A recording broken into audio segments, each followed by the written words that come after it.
who told you that you had to win to be worthy, whose voices shaped the stories of success that you're still carrying. You're only as good as like whoever you out-competed. You always have to keep your elbows really sharp. And what would your life feel like if you chose to step out of the race altogether? What you're trying to do is you're trying to imagine a world that doesn't exist, and you're trying to talk about success for a world which is very competitive. When you're in a place where you don't know if you're going to get food on the table, how can you actually reframe yourself to still think abundantly? Many of us still operate with scarcity. That was what we were conditioned to believe, that there's scarcity of resources, so elbow people out of the way. Not to generalize it, but what I do appreciate about the younger generation is that they're saying, I'm not going to opt in for this. Why should I opt into this? Because they're so acutely aware of how much it has affected mental health. We explore why uncompeting isn't about complacency. It's about real and true liberation. We know talent is abundant, opportunity is not. This idea of there's only space for a few is truly a myth. It's a capitalistic marketing idea that is sold to us in order to keep us in competition. Everyone thinks competition is about bringing the best out of us and bringing the best person forward. But I would actually argue that the way that competitive norms have been set up is about bringing forward the person who actually conforms the most to these very set standards. Behind every opinion, every conflict, and every moment of courage, there is a human story longing to be understood. I'm Dr. Payal Beri, and this is Reframing Perspectives, a space for conversations that help us see ourselves and each other with more honesty and curiosity so that we can build empathy and compassion in our world. Here in these episodes, we're going to explore the layers of what it means to be human in leadership, in society, and in our everyday lives, and how by understanding those layers, it can reshape our relationships, our communities, and our impact. So let's step inside and let's begin. We live in a world that teaches us to compete before we ever learn how to belong. My guest today, Ruchika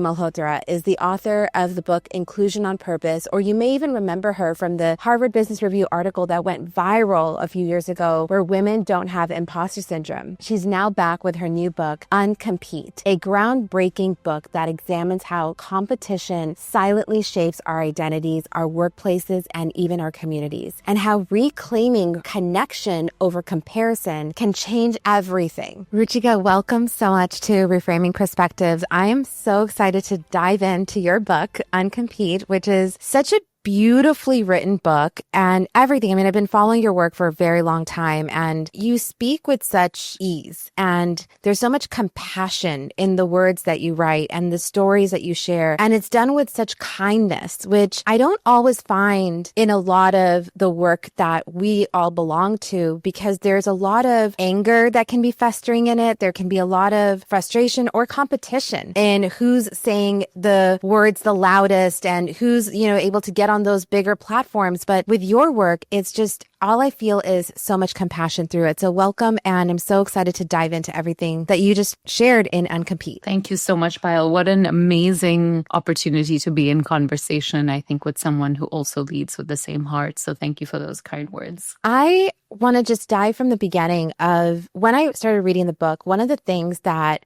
really stood out for me was you immediately talking about the influence that your parents had on you when it came to talking about competition, and how you were living in this dichotomy of a father that was incredibly competitive, but a mother that just saw kindness and a way to spread abundance everywhere. And it's almost like they were the yin and yang, and engaging and showing you what a world could look like in one way and what a world could look like in the other way. And it's a world that we all exist in, and we have to hold both because we live in a capitalistic society. But I want to understand from you, what led you to saying enough is enough? I have to talk about this piece of competition and how we can uncompete right now. Thank you, Payal. I mean, I came to this from many different angles. One is, of course, my own childhood and trying to heal from the messages that you're only as good as, everyone else that you beat out all the time. I mean, excuse the sort of violent imagery, but you always have to keep, your elbows really sharp. You're only as good as like whoever you out competed. So there's that from, hearing that from childhood, whether it's from an immigrant household, whether it's growing up in a country like Singapore, which is extremely competitive as a society and economy and takes a lot of pride in that, whether it's from the experience of, being a DEI and, equity and inclusion strategist for organizations and, coming into the work and coming into meeting people who would say like, I'm really interested in this. I care about this deeply. Doing, working on interventions, data-backed interventions that would just impact everyone and rise all, the rising tide would impact and rise all boats. Still hearing, but, does a women's leadership initiative mean men are going to lose out? So kind of coming in from that angle. And then, of course, the most important for me personally is I care so much about the future and I care so much about like young people, not only as a mom of a 9-year-old, but having such amazing nieces, and other people in my life, other friends as, children, because, I really believe in a communal aspect to raising the next generation, teaching myself. I've taught universities as well. So this is a very like long-winded way of saying, once I started to see how deeply competition impacted our society, it became clear that it was everywhere in every facet. There were areas of it that were impacting every conversation, everything that I was doing everywhere. And so that's really what was at the heart of Uncompete. And I really felt that through everything that you mentioned in the book. And, even right now, when you mentioned about Singapore, one of the things that you bring up is the fact that Singapore, after it got its independence and was trying to build itself, it had this idea and notion that we have to get this right. And we have to make sure that we become an economic superpower, that we really come out of the shadows of what it was to be, colonized. And I just wonder, you compare it also to, and you talk about Darwinism and this idea and notion of survival of the fittest and how much we've believed that. And, I'm of the belief that whatever we decide to believe in ingrained in our brains is exactly then what we're going to say, oh, okay, well, that's what life is like. Then that is the path that we're going to follow. And that's what our behaviors are going to show, right? Just the cognitive part of it. How much of that element of Darwinism, of this idea of having this independence and now finally being able to create what is our identity on this world map, how much of that is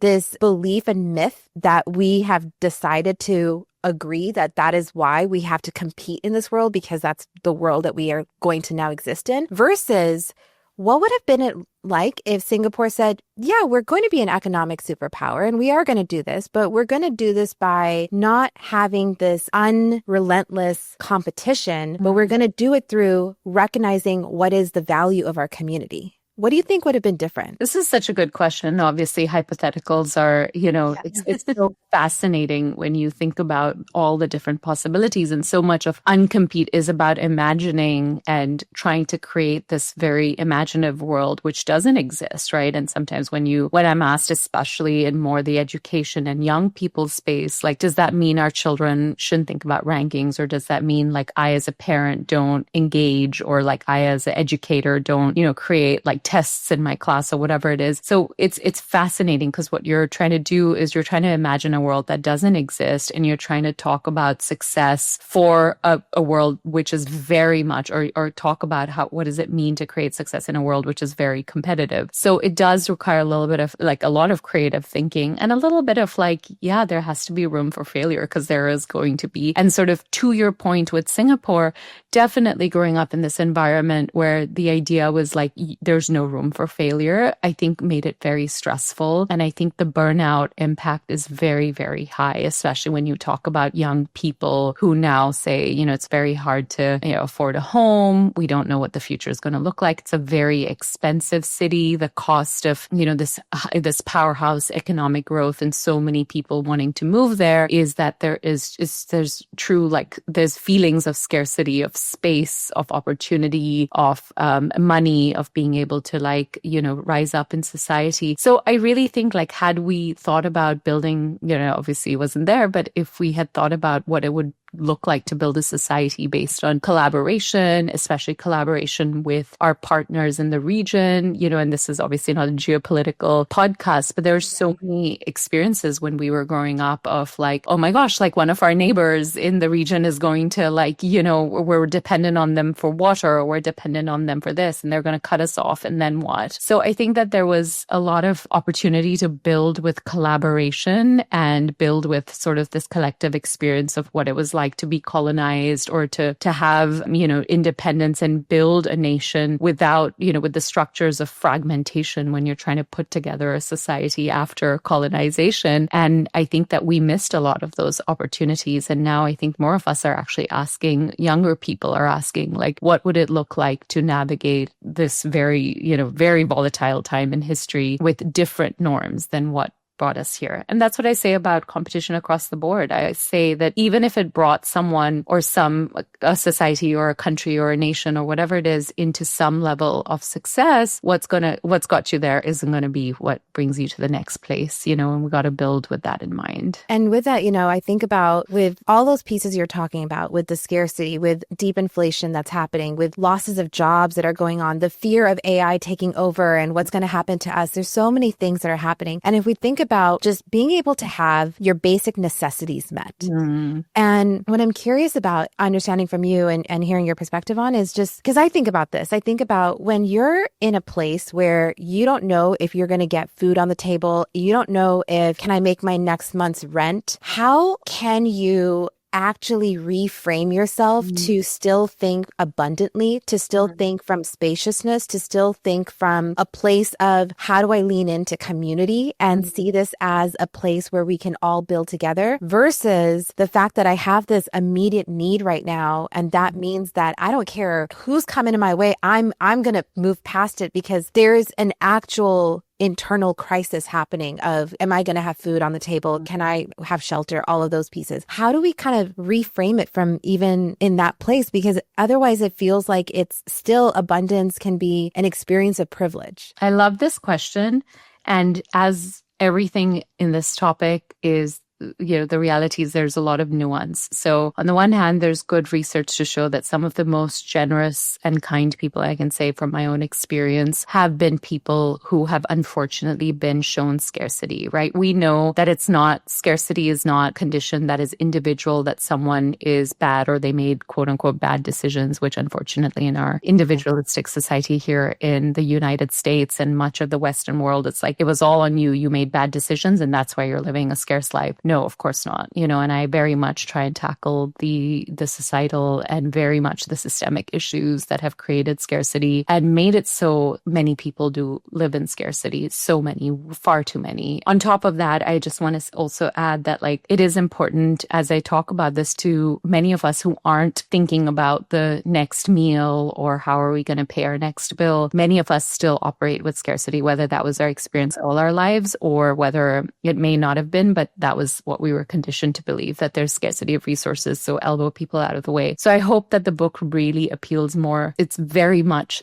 geared towards a very large part of society that actually isn't operating with that reality and still operating with the mindset of scarcity. So I do want to set that straight firstly. The other thing I want to say very importantly is, again, the research on this is very clear that a lot of people who have unfortunately experienced so much scarcity are often the most generous people. That I've seen that in my own life. There's research to back up even when it comes to giving making contributions to nonprofits, etc. Some of the most generous people are people who have unfortunately experience financial insecurity and scarcity. I think the other thing that I think a lot about is the importance of recognizing how much being in a scarcity environment often has us making scarcity decisions that beget more scarcity. And I've been looking at, fantastic research that has come out of Harvard around how much, we blame as an individual, we blame individuals for making decisions, such as taking on risky loans or things like that. But again, how much it actually rewires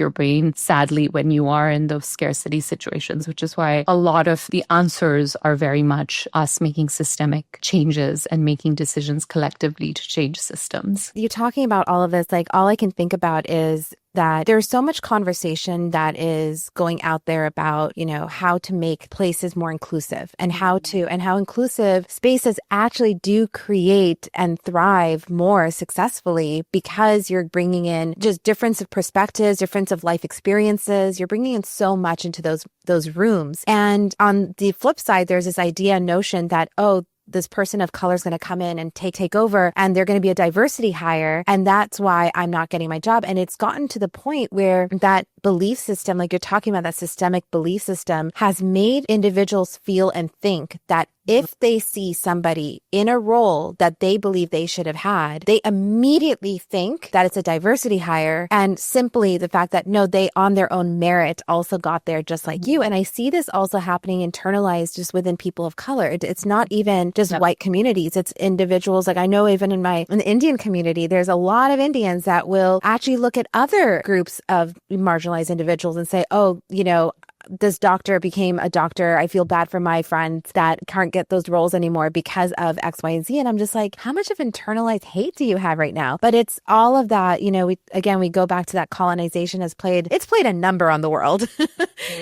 But when I think about this and, there's a lot of conversations that are happening, but what you're talking about is how do you work from within to change it? How do you work from within? And that's what I felt like in this book, that you bring out a lot is those reframes, and those reframes of when your colleague is up for a opportunity, how you speak up for them, how you share that, how you don't look at it as, well, they got it, what about me? And instead look at like, wow, I'm such a champion of you. It truly requires a complete reframe because our systems are not set up to reward us to work collectively. How do you work with companies, organizations to help them recognize that, okay, especially with the leaders within, that you may not be able to change the bigger system, like in this, it's too daunting in that way, but the way that you can is from how you are responding within. I mean, systems are made up of individuals. And I think sometimes the powerful nature of, especially in the work I've done around leadership and inclusion, is how much you can change by changing and reframing norms on your own team or even in your own sphere of influence, right? And I have seen the difference in when an individual who might not be managing a team, might not even be managing other people, they may be an individual contributor, but when they operate with abundance and when they operate with like, I'm going to help you succeed, I'm going to make sure that like opportunities are not just hoarded, but they're actually shared and we can grow so much more together. I've seen how much like other team members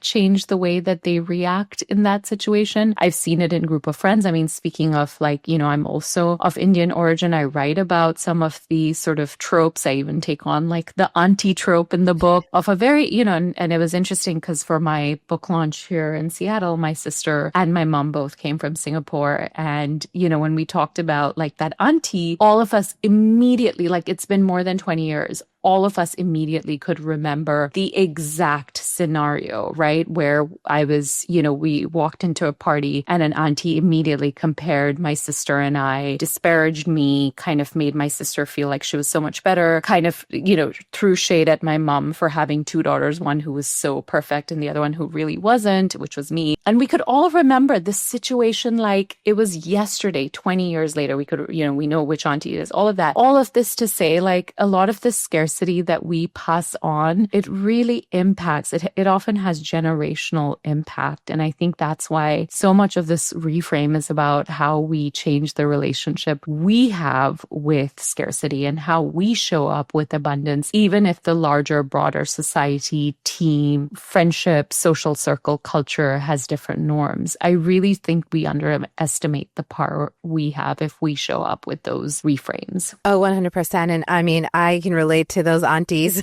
so well. I'm like, I know which auntie you're talking about, even if it's a different name auntie over here. But that is very true. And, I will say like, it actually takes me back to a memory that I have of when I was working in corporate. And this was actually one of my very last jobs in corporate. And after that, I was like, I can't do this anymore. But when I was in corporate, I remember we were a small team of 3, and I was hired on. Then a few months later, there was somebody else and a third person. And every time someone new was hired on, our boss required us to do a mini presentation to the rest of the team to build our confidence about the work that we're doing, and also just kind of show that and share it. When the final person who joined the team, and he's still one of my dearest friends till today, he joined, and me and this other girl, my coworker, we really were impressed by him. And when he presented, we were raving about it. We were in the chat and just talking about it. Our boss came to us afterwards. She goes, "Did you script that? Did you guys plan to champion him this way? Like, was this all like, intentionally done?" And we were taken aback because we were genuinely championing, but she had such a hard time understanding that we can champion each other and it's okay. I go back to that moment because there were so many other moments like that where someone would champion me about, so happy for the work that you helped us do and what you were able to accomplish. And I would share it with this boss, and she would say, "Well, that was a tiny project. It didn't really matter that much." So to me, I was still able to have empathy for her because I recognized that her inability to actually see me for what I am doing here has nothing to actually do with me and has everything to do with whatever her internal story is. And I often say that in order to create this place of abundance, emotional intelligence plays such a massive role in this. It's the understanding how to have that self-awareness and that compassion and that empathy piece. But I know it's not as common as we want it to be. And like you're talking about, that we've got to break that generational cycle. How can this next generation, and I think this next generation, to be honest, is already way more aware, and every generation below is getting more and more aware. But how can that next generation who's coming into the workplaces, who is more aware of it and will vocalize it, how can they talk to someone intergenerationally who doesn't really grasp the concepts that you're talking about? And this is tricky, Payal. I would love if you have any advice on this. I get asked this a lot, especially even in equity and inclusion. And I feel very hesitant to ask people who are harmed by systems to be the ones that change systems. It is challenging because I think a lot of times what I see among young people, I think of a lot of the students over the years I've mentored and had in my classes when I teach, and even now when I advise, and I see them operating with that kindness and that abundance. And then over the years of being around people who don't have the same approach, it becomes harder and harder to practice that and move it forward. And eventually, and I really believe that this is often what happens, right? When we are shown scarcity, even when we operate with abundance, you kind of have 2 choices, right? You can continue on and somehow you have sort of broken through that, or you get changed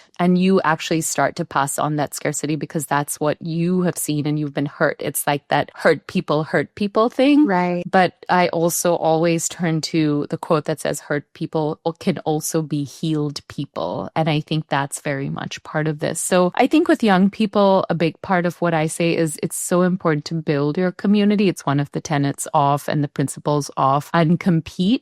Collaboration and community is an extremely deep, necessary part of the work that we do. And what I'm starting to notice is a lot of young people do build these beautiful, abundant communities where you can kind of draw from and really start to model even to older generations or generations that may not have had the same model to them before, how powerful it can be. And, I see this a lot of times, especially in education and academia, when we're able to look at some of our students and just say like, wow, this is really inspiring and let us see what we can build from it. So I think that's a big part of this. But I want to say that it's hard. I don't want to sugarcoat it, right? And that's why even with the book, it is structured into like choice, action, resistance, 3 parts. And the choice part is the hardest part because what you're saying is if you've only been shown competition, you got to reframe that. You got to reset a lot of the ways that we've been conditioned. And then from there flows action and then eventually like true resistance from the systems. But it has to come from that internal choice of making different decisions. What have you seen with when the younger generation is coming together and they're showing community, they're showing collaboration, and they're genuinely me in that, because when you're younger, you definitely have a lot more of that energy and excitement behind it. But when you're seeing them really develop a different type of world, a world that we want to live in, how are you noticing older generations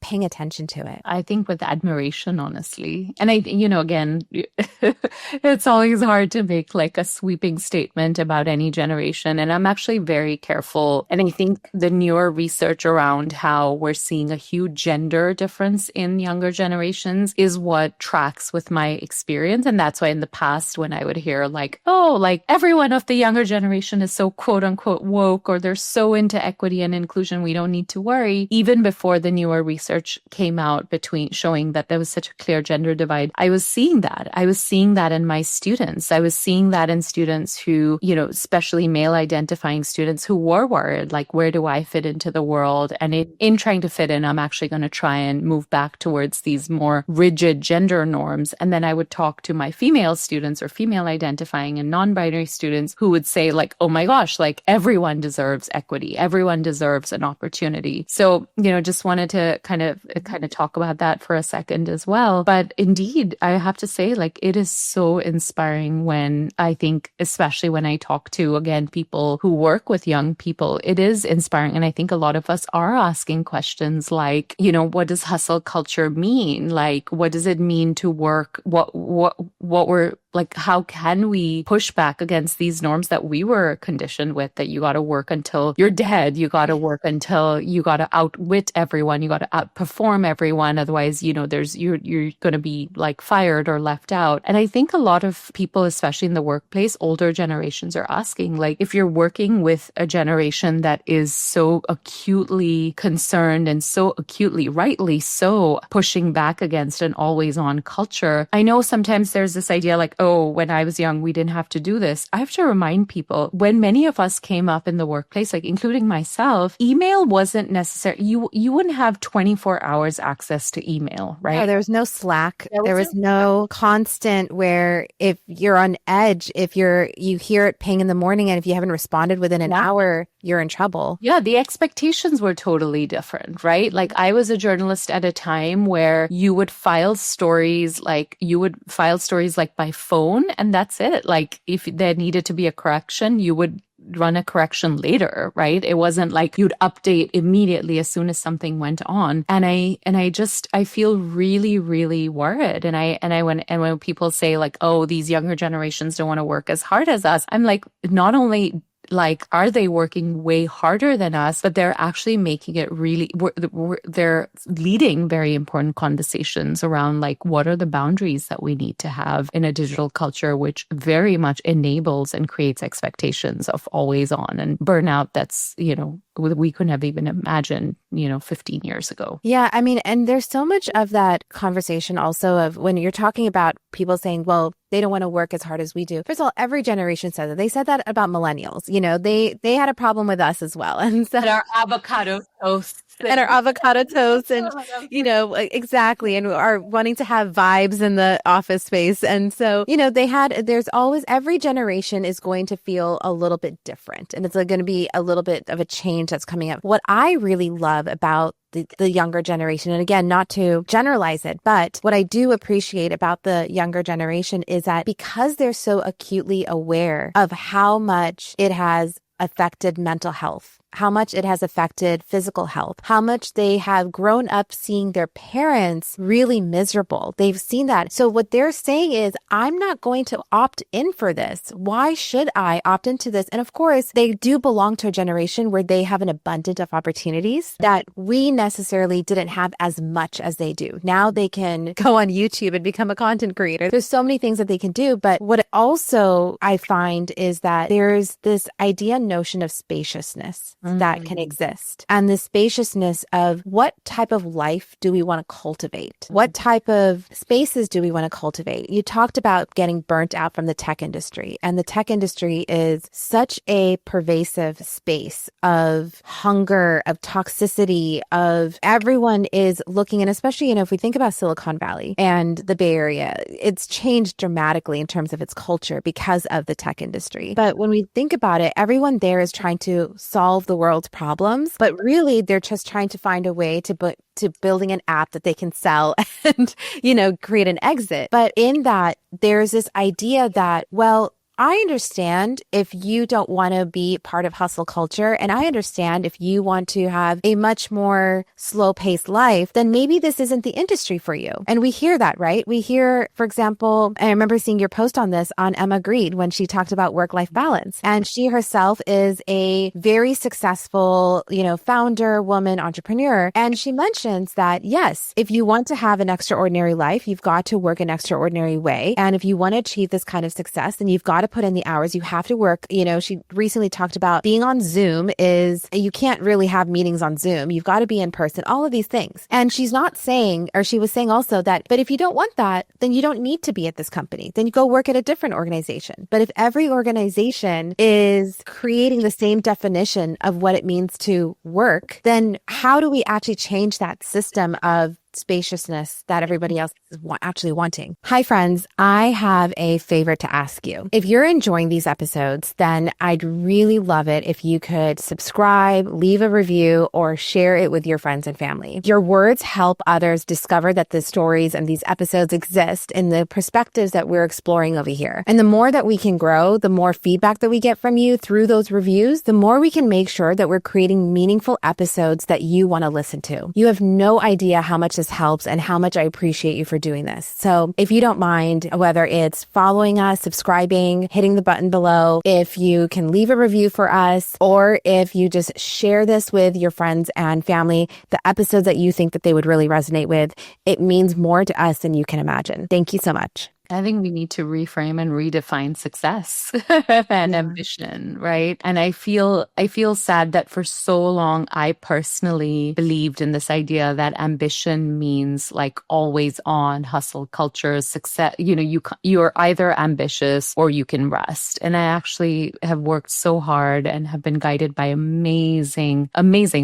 people, including, we both love Amina Altai, whose beautiful book, The Ambition Trap, really talks about how we fall into these traps and the cost to our health. Like, is that cost worth this definition of success that we aspire to? And I'm really glad that more of us are pushing back on this idea. I think more of us are pushing back on the idea of what Silicon Valley is trying to do with this quote 996 culture where you work, 6 days a week. And I really think we can do this if we do it together, right? And I think some part of it is I would definitely aspire to be, 10 years ago, I would aspire to be someone who is working all the time and, wouldn't do things on Zoom and, all of that. And now actually that's not my definition of success at all, and I think some part of this is redefining for us personally, what does success mean? And I think for those of us who have an organizational reach, I think of the leaders I work with, the leaders I advise, many of them are noticing that actually even their best, and most of the time it is their employees who are really, really spot on, who know exactly what they're doing, who are very self-sufficient, are the ones who are like, I'm leaving. I'm going to leave if the culture doesn't match my values, if it doesn't match my work schedules and the beliefs that I have set about my own success and work. And I think more leaders are now contending with that, and I'm glad they are. What do you think that as the generations start increasing, millennials start coming more into roles of leadership and executives, and boomers are,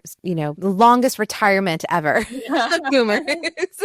But as millennials start to come into more leadership roles, do you think that is going to help shift this culture? Or do you think, and again, going back to the notion that it's not about the generation, it's about the individuals that are in those roles? I think it depends on how many more of us do the work. Like, for example, I'm a millennial and I was born outside this country, which again, the research shows that being, born outside this country as, quote unquote, a third culture kid, for example, means you're actually more closely aligned to the generation before you. So actually, I'm not, fully a millennial, even though like in terms of, age I am. And I think for my own self, and I think of the team I work with and the folks who report up to me and even the the clients I work with, I have had to do so much work to unlearn and reframe the norms. And had I continued without doing that, absolutely, as a millennial by age, I would have very much continued those norms, right? I would have continued this idea of like, you got to work no matter what. If a client says it's due Sunday at noon, you drop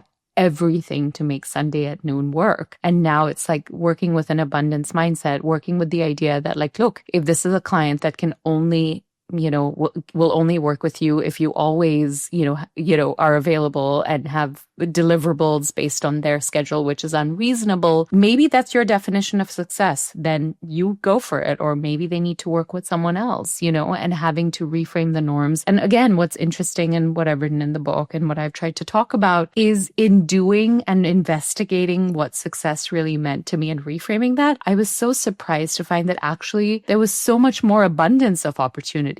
Right? I started working with clients where my values really got aligned. I started working with team members. I was able to set expectations and attract team members who I worked with who had similar ideas of what success and deliverables looked like. And so I think we forget that sometimes in the scarcity mindset, we think like if we don't conform to other people's rules, we're going to lose out. We forget that we have agency and power to have our own rules as well. Yeah, I think that the environment that we surround ourselves with makes such a huge difference. And that includes the people that we surround ourselves with, right? It's not just the organizations that we work in. As entrepreneurs, we have to create our own chosen colleagues that we surround ourselves with. And it's very easy as an entrepreneur to see the scale of toxicity of hustle culture and work around the clock, do everything to the umpteenth degree of it, all the way to the other side where it's very lifestyle and it's very much of I work when I want to work and my nervous system. And, there's this balance of that and really recognizing that piece of who I surround myself with is going to really inform how I then see my reality of what is possible. And there's so much of the nervous system holding on to old habits. And so even when we are trying to create that shift and the resistance of going back to old habits, it really is a intentional practice of how do you surround yourself with the right people and the right community that are going to reinforce that there is also an abundant space for the values that you hold. I'm so curious if you could share, like, as you were going through that, and you mentioned, of course, you had wonderful people around you to do it. What would be the first steps for that person who is ready, but yet still anxious about, okay, I'm going to do this, but then all the feelings that come up of, oh my gosh, what's happening? Because the scarcity is still so prevalent in them, but they're really, really wanting to make that shift into a world of abundance. I think one of the things is in the book, I tackle 5 competition myths, including the ones that are, back to our conversation about survival of the fittest and this idea that we're hardwired to compete, or the idea that if you don't compete, you'll lose out some way. And I think really reframing that is where I would begin, a lot of these ideas. I mean, firstly, even the competition is biologically hardwired in us is a myth, right? We're actually extremely collaborative creatures as human beings. And that has been very central and foundational to us being as successful and being able to be alive as a species today, because we're so good at working together in collaboration. I think really pushing back against a lot of those myths and reframing it is where I would start. The other thing that's also quite individualistic, but again, has so much value when you do it at scale, like if every individual could do this, is understand human emotions better, like emotional intelligence, like envy. So in the book, I talk about, broadly speaking, envy can be categorized as 2 types, right? So especially for those of us who spend time online, I certainly do in the work I do, especially the way a lot of social media is designed is to make us feel like we are compared, like we need to compare ourselves to other people. Often that means we feel envious, and sometimes that means that we feel really, really terrible about ourselves. I certainly know what that feels like. So it's understanding how envy shows up, how it shows up in our bodies, what it does to us. How do we manage our envy better? And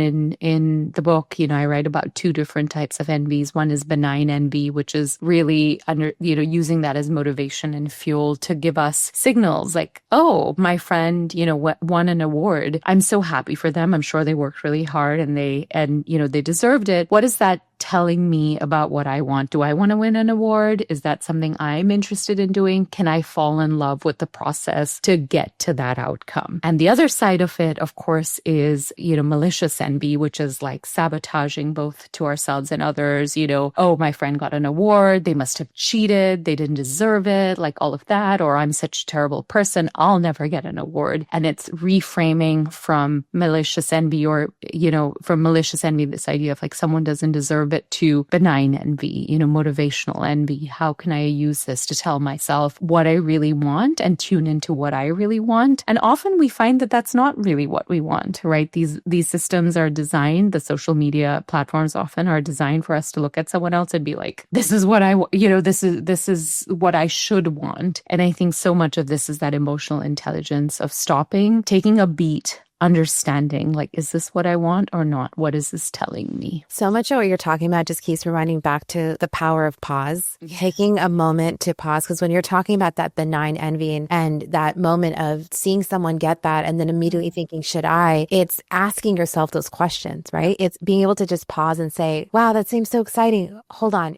Does that fit for me? I know that, for, again, anyone who's trying to be a speaker, anyone who's trying to get out there, writing a book has become such a big part of that journey. And not everyone is necessarily a writer. And they struggle with this idea that I have to put out a book, even though that's not the way that I want to necessarily share my work. And I can see that as you see other individuals who are putting those books out, who are doing the work, but because they genuinely love it. Before we started, you mentioned that your love language is writing, and it comes across very clearly in everything that you do. And it's beautiful. And to have those friends and individuals around you, or just even someone like me who's met you for the first time, but following your work, it's just looking at it with admiration, and being able to look at that as like, wow, that's admirable for what they do. And instead being able to say, well, what's my gift? Right. Yes. What is my gift? Instead of saying, well, now I'm going to put out a book because I'm going to put out a book and Ruchika put out a book. It's being able to say like, well, what's my gift? How can I share how I want to make an impact in the world in the way that I know that comes most naturally to me, while I'm also just so happy for them. But it requires that intentional pause. And I have to say, Payal, like this conversation is a great example of that, right? Because in the work I do, a lot of people are like, oh, you should start a podcast, you should do more videos. Those are not my mediums, right? And I would be inauthentic to who I really am. I would be going counter to my own definition of success, which I've had to very much pause and ask myself, whether it's due to my own health, whether it's the health of people I love, whether it's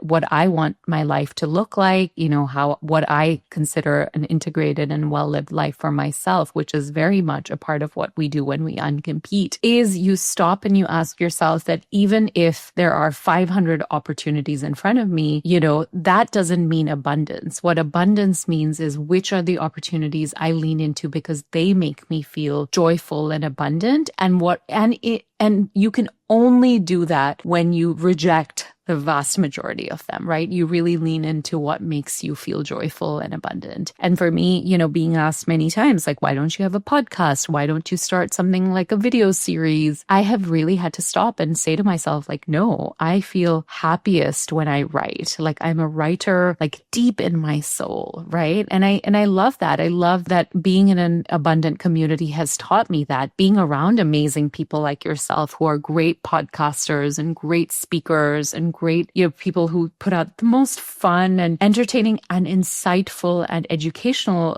videos has made me see like, okay, that is not, that's not my happy place. And I love that I can cheer others on and admire them, as you say, without being like, but what does that mean that I'm not doing those things? You know what I mean? Yeah, I love that. And I can't wait. I'm not going to say anything because you just came out with this book, but I'm like, but I can't wait till your next one. No. No. Okay. Real talk. You're like, pause.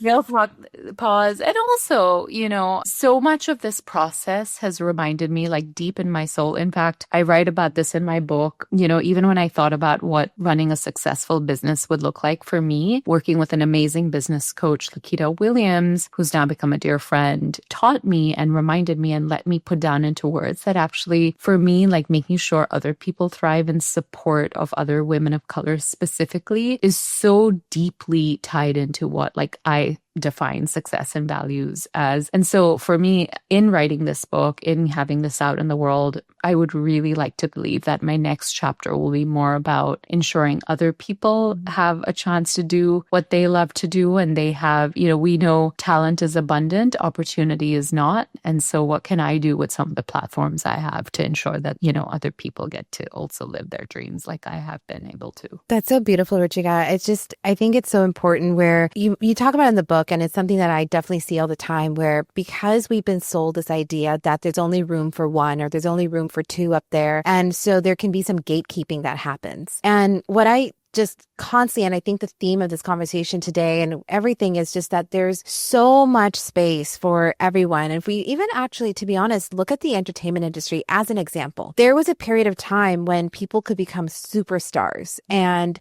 absolute celebrities because there was no YouTube, there was no social media, there was nothing else. So everyone collectively were watching these few celebrities, and they really had that enigma of like, oh my gosh, like look at that person and who they are. And we see this across like in Bollywood, in Hollywood, everywhere. And now, actually, if you hear the conversations of celebrities, they actually say that there are so many people who have no idea who I am, because there could be a YouTube celebrity who has millions of followers as well, along with a Hollywood celebrity. And you look at that and it just shows you that there's this idea of there's only space for a few is truly a myth.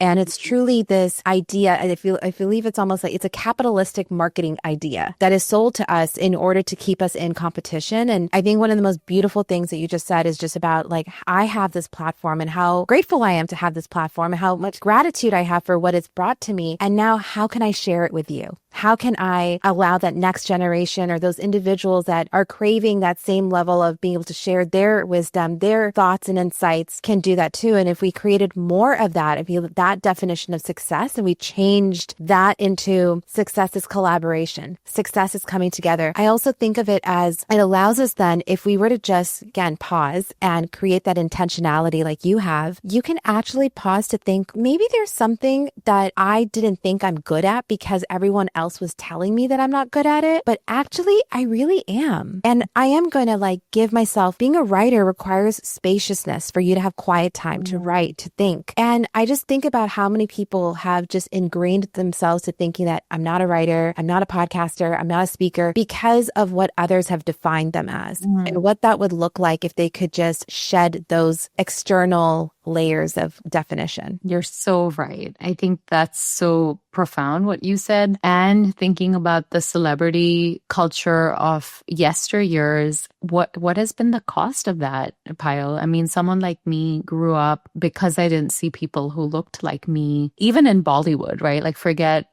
in a Western context, which already was, challenging because I didn't grow up in a country where I was the majority. In fact, in Singapore, Indians like myself are a tiny minority. And so I remember, whether it was Bollywood, whether it was Hollywood, whether it was TV, I follow, and I've been lucky to meet, Dr. Uche Blackstock, who wrote this incredible book, Legacy, her memoir. And through her looking at, even medical racism, it was so important to uncover how exclusivity and competition and systems of oppression like racism, what happens when they sort of interlink. So I'm thinking of moments when Black doctors have written the first time I ever saw a Black person depicted in a medical, journal or a medical, the textbooks that I have gone through that I have had to, learn on or and become and practice, none of it reflected me. The first time I saw it might have been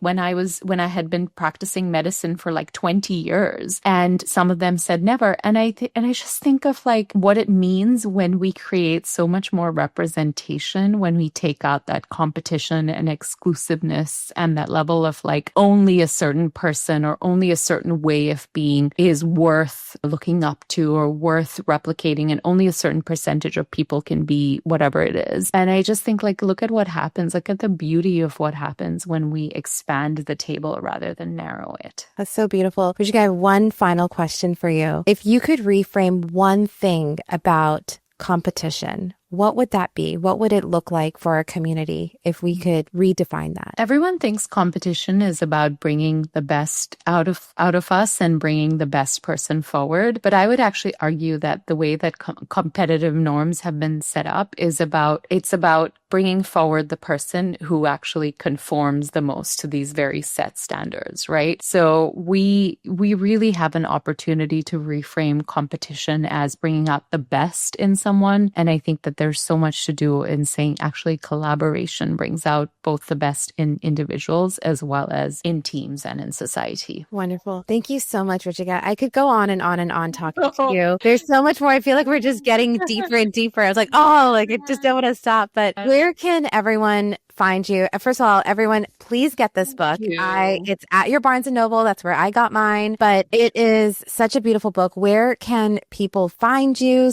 connect with you and get your book? Thank you so much. I would say the best way is through my website. You can go to uncompetebook.com. I'm also very active on LinkedIn, so connect with me there. And I think more than anything, I just really, really love to hear how other people are putting this into practice, whether you have a story about uncompeting, whether you have a story about collaborating with other people. So if you could use the hashtag uncompete, me and my teams check it out pretty often, both on LinkedIn and Instagram. And, it would be great to hear your stories too. Lovely. Thank you so much once again for coming on and just sharing so much. And I will say one thing, last thing is that even your voice and the way you speak is full of so much spaciousness. I'm a fast talker typically, and I feel like just having that presence of even your voice, and you can just tell your body that you're just at rest and pause in the way that you're moving, and it's making me want to also just okay. Thank you. So I don't hear that very often. Yeah, you're really embodying it. So thank you for that.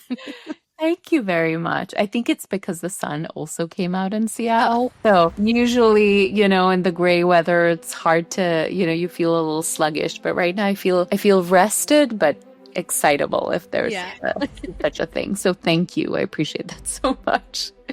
Thanks, Ruchika. Thanks, Payal.